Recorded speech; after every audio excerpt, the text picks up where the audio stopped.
Hello दोस्तों, नमस्कार। स्वागत है आपका हमारे यूट्यूब चैनल सम्राट एजुकेशन में। दोस्तों, आज की इस वीडियो में आप लोगों को फूड साइंस एंड टेक्नोलॉजी का प्रीवियस ईयर क्वेश्चन पेपर करवाने वाला हूं। यह पेपर 2022 का है, तो समझ सकते हैं कितना ज़्यादा इंपॉर्टेंट हो सकता है आपके एग्जाम के लिए। और इसमें से कई सारे क्वेश्चन आप लोगों को देखने को भी मिल सकता है एग्जाम में, ठीक है। तो आप लोगों से रिक्वेस्ट है, पूरा वीडियो देखिएगा और वीडियो बहुत ही अच्छा लगेगा तो वीडियो को लाइक कीजिएगा, चैनल को सब्सक्राइब कीजिएगा, अपने दोस्तों के पास शेयर कीजिएगा, ठीक है। और किसी क्वेश्चन में आपको डाउट लगे तो आप लोग कमेंट में जरूर बताइएगा भैया। पहला क्वेश्चन देखते हैं। Which of the following value provide information about degree of unsaturation of oil और फैट, ठीक है। तो क्या बोल रहा है कि निम्नलिखित में से कौन सा मान वसा की असंतृप्तता के बारे में जानकारी देता है, डिग्री ऑफ अनसेचुरेशन के बारे में जानकारी देता है। तो जो आयोडीन वैल्यू होता है वह क्या करता है, वसा की असंतृप्तता के बारे में, डिग्री ऑफ अनसेचुरेशन के बारे में जानकारी देता है, ठीक है। तो यहाँ पे ऑप्शन नंबर 3 सही हो जाएगा। अगला क्वेश्चन देख लेते हैं। हिंदी में भी देखना है तो हिंदी में देख लीजिए। निम्न में से कौन सा मान वसा की असंतृप्तता के बारे में जानकारी देता है। तो इनमें आयोडीन मान जो है वसा की असंतृप्तता के बारे में जानकारी देता है। मेरे ज़्यादा से ज़्यादा सब्सक्राइबर हिंदी मीडियम वाले हैं, तो इसलिए हम लोग दोनों लैंग्वेज में देखते चलेंगे। बोला है the time in minute required to reduce the microorganism by specific number of log cycle is called, ठीक है। क्वेश्चन समझिएगा क्या बोला है कि the time in minute required to reduce the microorganism by specific number of log cycle is called. बोल रहा है कि विशिष्ट संख्या के लाग चक्र तक सूक्ष्म जीवों के अपचयन के लिए आवश्यक समय मिनट को क्या कहते हैं, तो उसे यफ वैल्यू कहते हैं भैया। ऑप्शन नंबर तो यहाँ पर करेक्ट हो जाएगा। आप लोग यहाँ से हिंदी वाला क्वेश्चन भी देखते चलिए, ठीक है। तो यहाँ पर दूसरा ऑप्शन सही हो जाएगा, यफ वैल्यू। आगे देखते हैं। अगला क्वेश्चन है what is the pH range of PSE, ठीक है। पीएसई मीट, पीएसई मीट जो होता है उसका पीएच रेंज पूछ रहा है कितना होता है, ठीक है। तो भैया 1 मिनट, क्वेश्चन आई डी 6003। हाँ, तो इसका जो पीएसई मीट होता है उसका पीएच रेंज होता है 5.5 से 5.7, ठीक है। पीएसई मांस का पीएच श्रेणी क्या कहलाती है, क्या होती है, तो 5.5 से 5.7। ऑप्शन नंबर 1 यहाँ पे करेक्ट हो जाएगा। अगला क्वेश्चन देख लेते हैं। क्वेश्चन है marbling in meat cuts is ascribed mainly to. बोल रहा है जो गोश्त होता है उसमें मार्बलिंग किसके कारण होती है, किसके कारण उसमें मार्बलिंग की जाती है, ऐसा क्वेश्चन पूछ रहा है। तो वहाँ पर इंटरमस्कुलर फैट के कारण, ठीक है, इंट्रामस्कुलर फैट के कारण वहाँ पर मार्बलिंग की जाती है। यहाँ पे ऑप्शन नंबर 2 करेक्ट हो जाएगा, ठीक है भैया। अगला क्वेश्चन देख लेते हैं। Which of the following is an example of non climacteric fruit. अच्छा क्वेश्चन है, आसान क्वेश्चन है। कौन सा नॉन क्लाइमेट्रिक फ्रूट है, ठीक है। निम्न में से कौन सा फल नॉन क्लाइमेट्रिक है। देखिए पहले क्या होता था, जो पहले हिंदी में भी आता था ना तो वो सब टाइप करते थे अच्छे से कि क्वेश्चन समझ में आए। बट अब हिंदी में क्या आता है कि जो इंग्लिश लिखे रहेंगे इसको गूगल ट्रांसलेट करके लिख देते हैं, जो कि अच्छी बात नहीं है भाई, समझ में नहीं आता। वो वाले एकदम शुद्ध हिंदी में लिख देते हैं। और यहाँ पे आप हिंदी में देखेंगे तो यदि हिंदी में भी क्वेश्चन देखेंगे तो समझ में आ जाएगा। देखिए यहाँ पे दिया है निम्नलिखित में से कौन सा नॉन क्लाइमेट्रिक है, तो कौन सा नॉन क्लाइमेट्रिक भैया। तो यहाँ पर पाइनएप्पल, अनानास, अनानास जो है नॉन क्लाइमेट्रिक फल है इनमें से, ठीक है। ऑप्शन नंबर 3 सही हो जाएगा। ऑप्शन नंबर 3 जो है वह सही हो जाएगा। अगला क्वेश्चन है what is the value of water activity for pure water. Water activity पूछ रहा है, ठीक है। शुद्ध जल की वाटर एक्टिविटी क्या है, तो 1 होता है। शुद्ध जल की वाटर एक्टिविटी 1 होता है, ठीक है। शुद्ध जल की वाटर एक्टिविटी कितना होता है, 1 होता है। आगे देख लेते हैं। Which commercial source of starch is characterized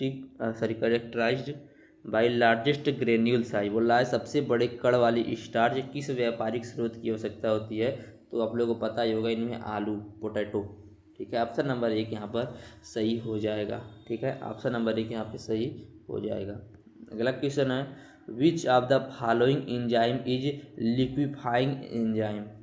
तो alpha amylase, alpha amylase option number 1 सही हो जाएगा। निम्न में से कौन सा एंजाइम द्रवीकरी एंजाइम या लिक्विफाइंग एंजाइम है? तो अल्फा एमाइलेज जो होता है वह लिक्विफाइंग एंजाइम होता है, याद रखिएगा। कौन सा? अल्फा एमाइलेज, ऑप्शन नंबर 1 यहाँ पर सही हो जाएगा। अगला क्वेश्चन है the temperature at which the vapours of oil और fat continue to burn for over 5 second after being ignited is called. बोल रहा है वह तापमान जिस पर तेल या वसा की वाष्प जलने के बाद 5 सेकेंड तक जलती रहती हैं वह क्या कहलाता है?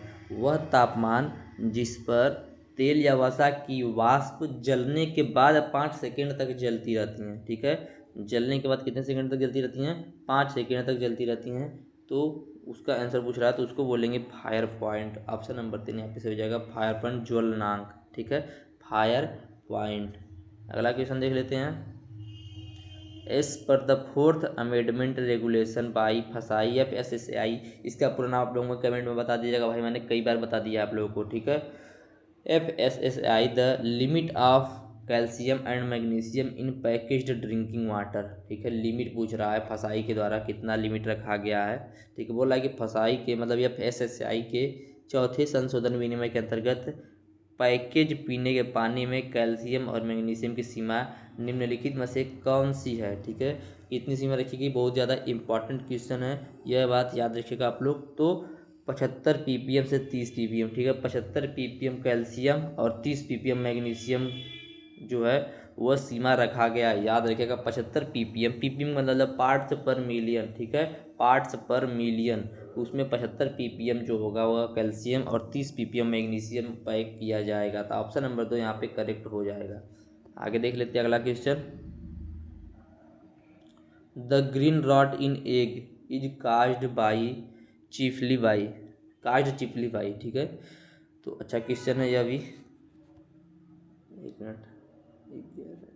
हाँ, बोल रहा है कि अंडों में हरित विगलन मुख्यतः या ग्रीन रॉट जो है मुख्यतः निम्नलिखित में से किसके द्वारा होता है? तो वह स्यूडोमोनास फ्लोरोसेंस के कारण होता है, ठीक है। स्यूडोमोनास फ्लोरोसेंस के कारण होता है, ऑप्शन नंबर 1 यहाँ पर सही है, स्यूडोमोनास फ्लोरोसेंस, ठीक है भैया।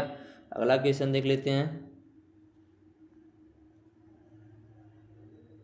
The exposure of food grain to a chemical insecticide with the dose sufficient enough and exposure period long enough to kill the insect pest is known as. बोला है कीटों व पीड़कों के नाश के लिए किस खाद्यान्न का पर्याप्त मात्रा व पर्याप्त समयावधि के लिए रासायनिक कीटनाशकी का प्रभावन क्या कहलाता है? तो फ्यूमिगेशन कहलाता है, ऑप्शन नंबर 1 से हो जाएगा फ्यूमिगेशन, ठीक है। क्या कहलाता है? फ्यूमिगेशन। अगला है which of the following method is not used for moisture determination, इनमें से कौन सी प्रणाली जिसका उपयोग आर्द्रता निर्धारण के लिए नहीं किया जाता, ठीक है। आर्द्रता निर्धारण के लिए किसका यूज नहीं किया जाता है इनमें से? तो यह क्वेश्चन आप लोगों का है, बताना है। तो यहाँ पे सैपोनिफिकेशन, ऑप्शन नंबर 4 से हो जाएगा सैपोनिफिकेशन, सैपोनिफिकेशन, ठीक है। निम्नलिखित में से कौन सी प्रणाली का उपयोग आर्द्रता निर्धारण के लिए नहीं किया जाता? सैपोनिफिकेशन का। अगला क्वेश्चन देख लेते हैं। क्वेश्चन है the bitter flavour in beer is provided by. बोल रहा है कि निम्नलिखित में से किसके द्वारा कटु स्वाद प्रदान किया जाता है, ठीक है। जो बियर का स्वाद है, फ्लेवर सॉरी बीटर का जो फ्लेवर है बियर में, किसके द्वारा आपको प्रदान किया जाता है? तो भैया किसके द्वारा प्रदान किया जाता है? यह हुमुलस लपुलस से, ठीक है, हुमुलस लुपुलस से, ऑप्शन नंबर 3 से हो जाएगा। मैंने इसको पिछले क्वेश्चन में, पिछले वाला जो मैंने पेपर सॉल्व कराया था 2024 का, उसमें बताया था। मैंने आप लोगों को 2024 का, 2023 का और ये 2022 का पेपर सॉल्व करा रहा हूँ। इसके बाद आप लोग कमेंट करेंगे तो एक 2021 का पेपर भी सॉल्व करवा दूंगा मैं, ठीक है। एग्ज़ाम आप लोगों का 19 तारीख से ही है, इसलिए आप लोग जितना हो सके उतना पेपर सॉल्व करिए। और जैसे आप लोगों को यह क्वेश्चन दे दिया, ठीक है, अब दे दिया यहाँ पे कि बियर को जो बीटर का फ्लेवर कौन प्रदान करता है। तो अब इस प्रकार से जो बियर से रिलेटेड जितना भी क्वेश्चन बन सकता है उतना क्वेश्चन आप सर्च करिए, उतना क्वेश्चन लिखिए, उतना क्वेश्चन याद रखिए, ठीक है। अभी आगे मैं आप लोगों को और लास्ट में बताऊंगा तरीका कैसे याद करना है। आपके पास अभी आज 10 तारीख है, 9 दिन आज से और है, 8 दिन और है, 9वें दिन एग्जाम है, ठीक है। तो सब कुछ मैं बताऊँगा, टेंशन नहीं लेना है। आप लोगों का एग्ज़ाम बहुत ही अच्छा जाएगा, आशा करते हैं। अगला क्वेश्चन है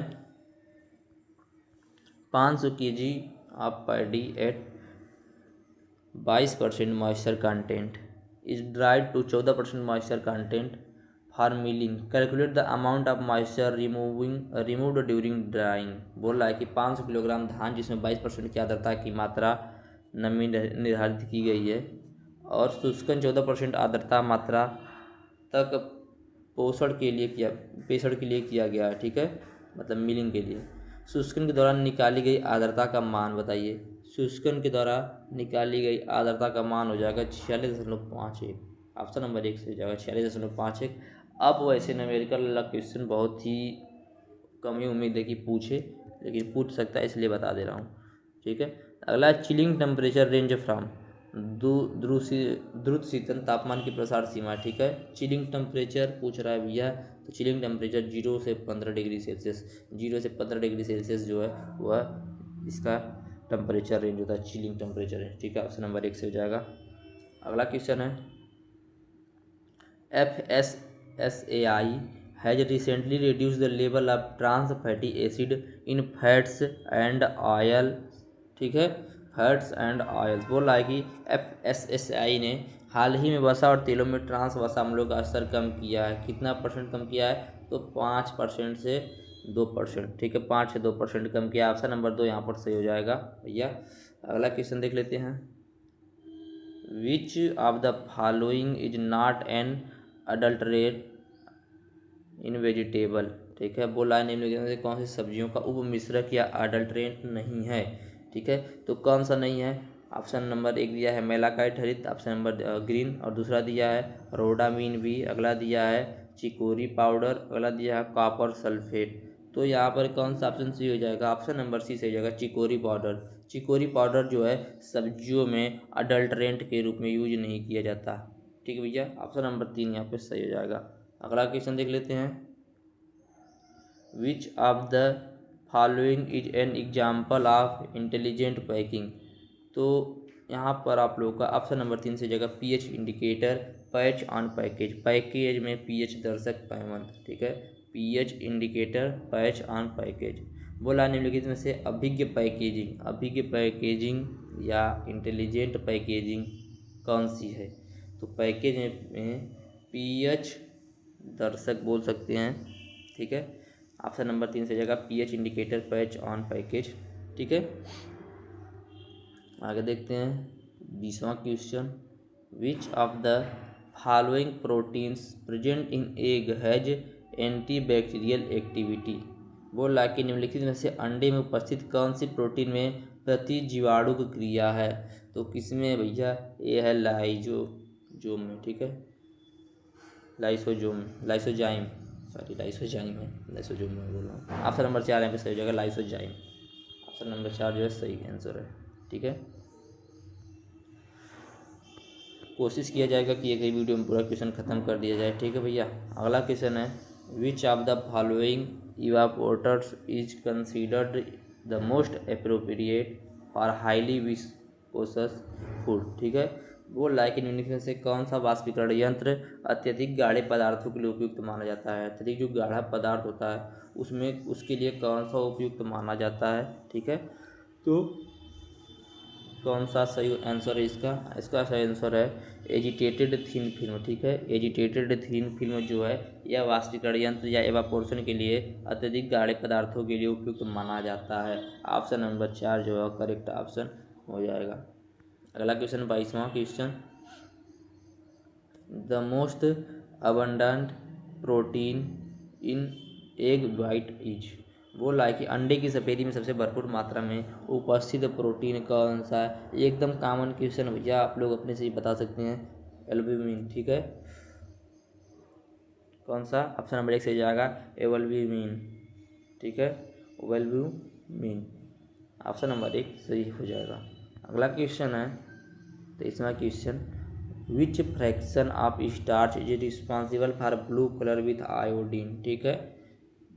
which fraction of starch is responsible for blue colour with iodine. बोल रहा है कि आयोडीन के साथ नीले रंग या ब्लू कलर के लिए स्टार्च का कौन सा खंड उत्तरदायी होता है? तो एकदम आसान क्वेश्चन ये भी है, एमाइलेज हो जाएगा यहाँ पर सही आंसर, एमाइलेज। एमाइलेज जो है वो सही हो जाएगा। ठीक है, अगला क्वेश्चन देख लेते हैं। क्वेश्चन बोला है कि the first limiting essential amino acid in serial is. बोल रहा है कि अनाज में प्रथम लिमिटिंग अनिवार्य एमिनो अम्ल कितना है, मतलब क्या है ये सब पूछ रहा है, कौन सा है। तो इसका सही आंसर क्या हो जाएगा, इसका सही आंसर हो जाएगा बी, लाइसिन। लाइसिन जो है first limiting essential amino acid है सीरियल में। ठीक है, मतलब अनाजों में। Option number 2 lysine. अगला, which of the following method is considered as the newest method for commercial tenderization of meat. ठीक है, बोल रहा है कि निम्नलिखित में से कौन सी विधि मांस के वाणिज्यिक मृदीकरण हेतु नवीनतम विधि के रूप में समझी जाती है। ठीक है, एक मिनट भैया, 25वां क्वेश्चन है, which of the following method is considered as the newest method of commercial tenderization of meat. तो ऑप्शन नंबर 4 हो जाएगा electrical simulation.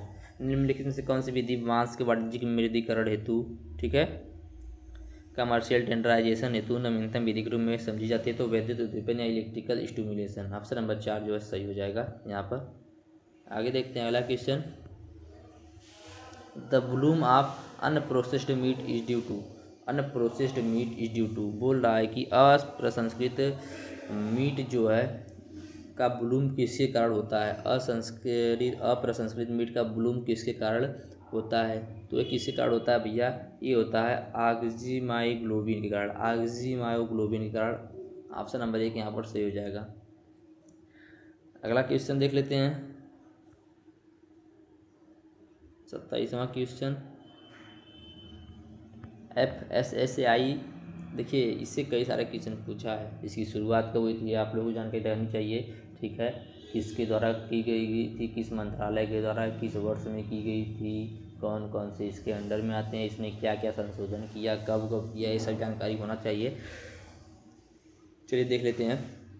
FSSAI recently changed the symbol of non vegetarian food from brown circle to brown triangle to help to distinguish it for. बोल रहा है कि हाल ही में FSSAI ने मांसाहारी खाद्य पदार्थों को भूरे गोले वाले प्रतीक से भूरे त्रिभुज वाले प्रतीक के रूप में इनमें से किसके द्वारा भेद करने की मदद के लिए परिवर्तित किया है। किसके द्वारा किया भैया। ऑप्शन नंबर दिया है कॉन्ट्रैक्ट पर्सन, ऑप्शन नंबर 2 दिया है फिजिकली चैलेंज्ड, ऑप्शन नंबर 3 दिया है colour blind people, option number 4 दिया है ब्लाइंड पीपल। तो किसके लिए भैया, कलर ब्लाइंड पीपल के लिए। ठीक है, ऑप्शन नंबर 3 यहाँ पर करेक्ट ऑप्शन हो जाएगा, कलर ब्लाइंड पीपल के लिए। आगे देखते हैं 28वां क्वेश्चन।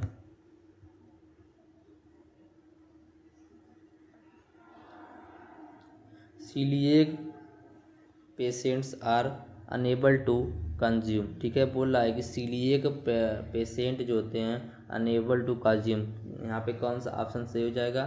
तो यहाँ पर आपका ऑप्शन नंबर 20 से हो जाएगा, वीट एंड वीट प्रोडक्ट्स। बोल रहा है कि सीलिएक मरीज निम्नलिखित में किसका उपयोग करने में असमर्थ होते हैं। तो गेहूँ और गेहूँ संबंधी उत्पाद का, दूध और दूध खा सकते हैं, नहीं भाई जो भी हो, ऑप्शन नंबर 2 सही है यहाँ पर।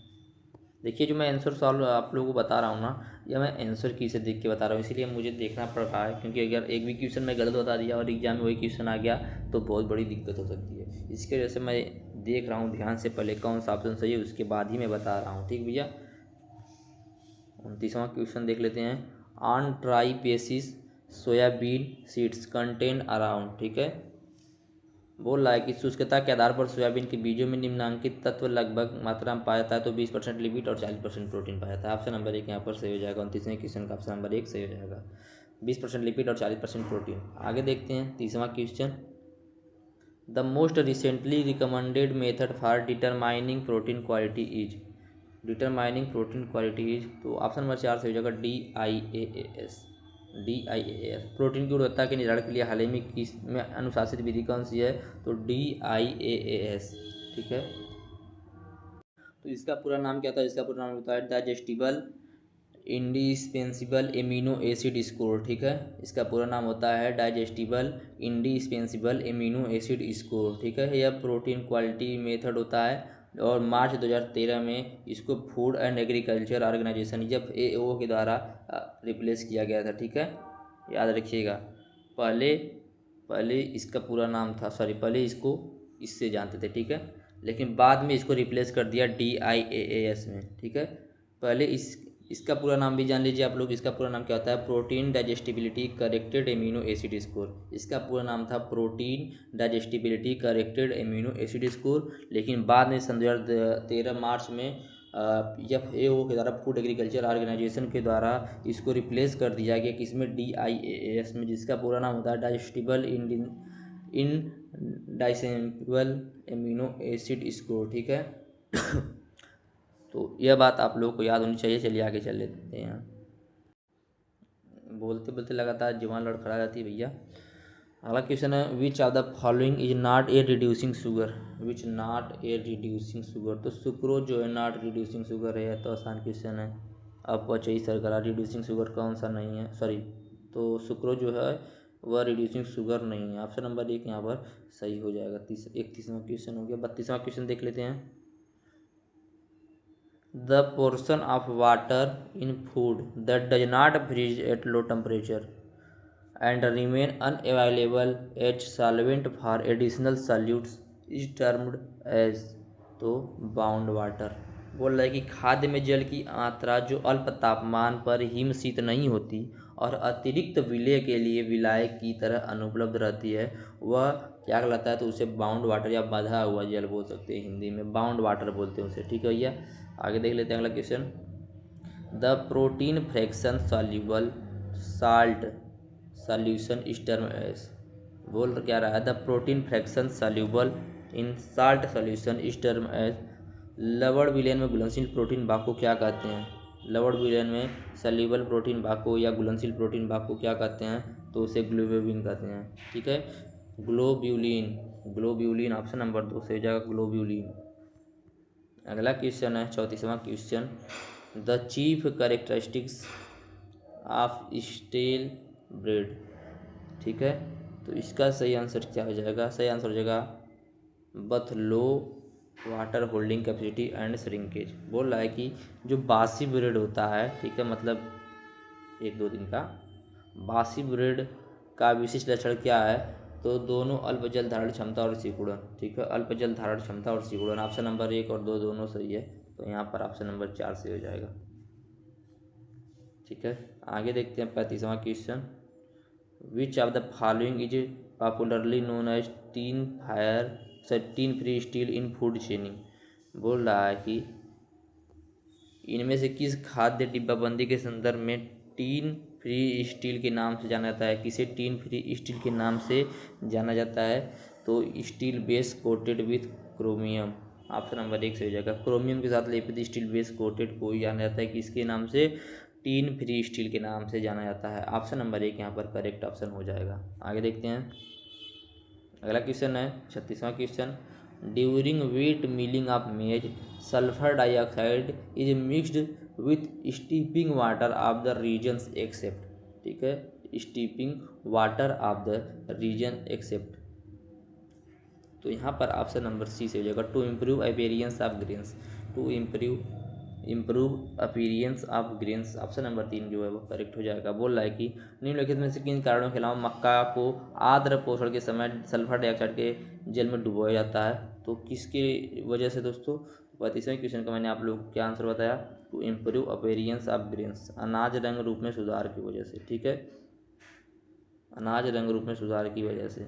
अगला देख लेते हैं 37वां क्वेश्चन, और इस वीडियो का आखिरी क्वेश्चन ये रहेगा। ठीक है, इसके बाद एक पार्ट में और इसको पूरा खत्म करेंगे। बोल रहा है which of the following equipment is used in the flour mill to break insect egg and larva. बोल रहा है कि निम्नलिखित में से कौन सा उपकरण कीट के अंडे और लार्वा को तोड़ने के लिए आटा चक्की में उपयोग किया जाता है? आटा चक्की में उपयोग करने की बात पूछ रहा है भैया, तो एंटोलीटर का। ठीक है, एंटोलीटर का यूज किया था। ऑप्शन नंबर 3 यहाँ पर करेक्ट हो जाएगा।